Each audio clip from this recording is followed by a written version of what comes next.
que hablar de los monotributistas, porque hubo novedades esta semana que tienen que ver con el alivio fiscal por el alza de precios y por la pérdida de poder adquisitivo ante el avance de la inflación. Se resolvió adelantar el incremento en las escalas de facturación para los trabajadores monotributistas. Una medida más que importante, y estas escalas que aumentan todas de la categoría A a la categoría K van a tener un incremento del 41,5% que sigue la ley de movilidad jubilatoria. Recordemos que el acumulado de la movilidad jubilatoria, es decir, el aumento que tuvieron las jubilaciones y pensiones en el primer semestre de este año, es el equivalente al 41,5%. Hubo un aumento por movilidad del 17,04% en marzo y otro en este mes de junio del 20,92%. Esto es lo que se incrementan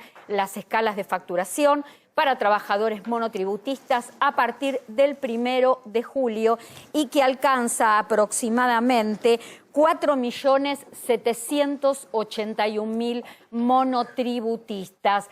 Hay que decir que aumentan las escalas de facturación, pero no aumentan los distintos aportes que integran justamente el pago de estos trabajadores independientes, que es la obra social, que es el tema impositivo y todo lo que tiene que ver con el aporte previsional. Decíamos entonces, si ustedes ya están viendo en placa, el tema de cómo van a ser las subas, 41,5% a partir del 1 de marzo. Vamos a dar como parámetro, ahora tenemos un gráfico, es muy importante esto que lo miren, ustedes saben en qué categoría está cada uno. La última columna es la nueva escala de facturación que rige a partir del 1 de julio.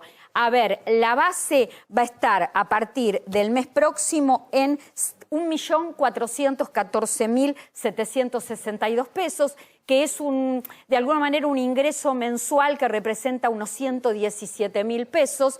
Y en el caso de la última categoría o la más alta de este trabajo que tiene que ver con el régimen simplificado, será de 11.379.612 pesos, que es el equivalente a un ingreso mensual de aproximadamente 948.000 pesos. Se adelanta en 6 meses la actualización de las escalas de facturación.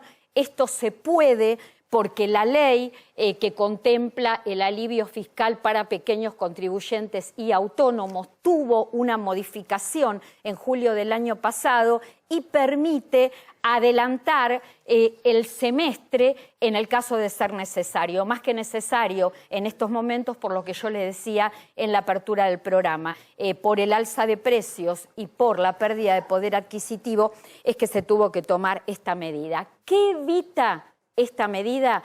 ¿Qué evita esta medida? Que monotributistas tengan que pasar forzosamente al régimen general. Dejen el monotributo, el régimen simplificado, y tengan que pasar al régimen general de aportes.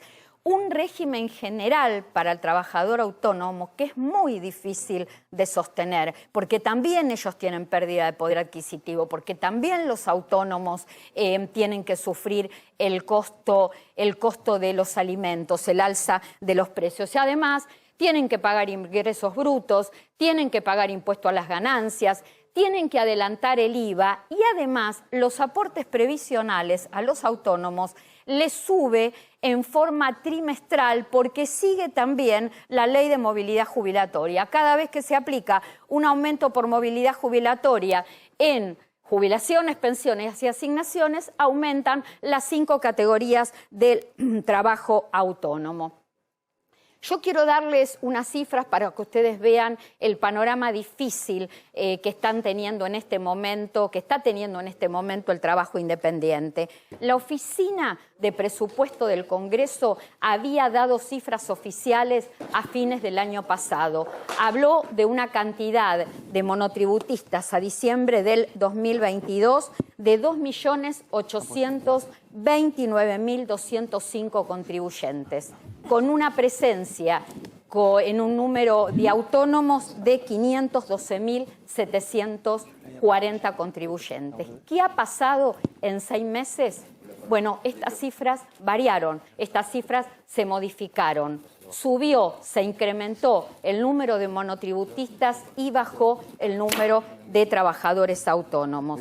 Por distintas razones que ustedes las deben suponer, las deben entender. Se pierde el trabajo, se busca un trabajo asalariado, entonces se busca un trabajo independiente, que es preferible el trabajo de monotributo y no el trabajo autónomo. Muchos autónomos, al no poder enfrentar la carga previsional impositiva que vienen teniendo, van y se refugian en la figura del monotributo, más los que eran asalariados y que quizá por un tema de fuerza mayor tuvieron que ser después trabajadores de monotributo. Cada vez hay menos trabajadores autónomos y cada vez más trabajadores monotributistas. Se amplía la brecha entre ellos y también la carga tributaria y previsional que tiene cada uno. El monotributo es un régimen mucho más llevadero que el de autónomos, pero sin embargo, a la hora de acceder a la jubilación,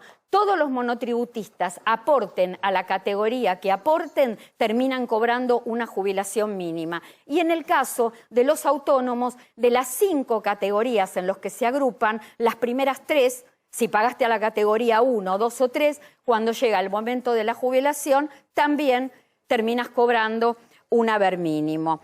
Y además, otras cifras, para que vean lo complicado que está el trabajo independiente en la Argentina. Y estos son números oficiales, son cifras también de la Oficina de Presupuesto del Congreso Nacional. 1 de cada 4 trabajadores no asalariados están en trabajo independiente, es decir, 1 de cada 4 trabajadores que se desempeña de manera no asalariada es trabajador independiente. Y de ese total, casi el 50% trabaja en la informalidad. Los números lo dicen todos, a los números hay que buscarle respuesta. El tema monotributo, pero más específicamente el tema autónomo, tiene que ser obligatoriamente un tema de agenda para el próximo gobierno.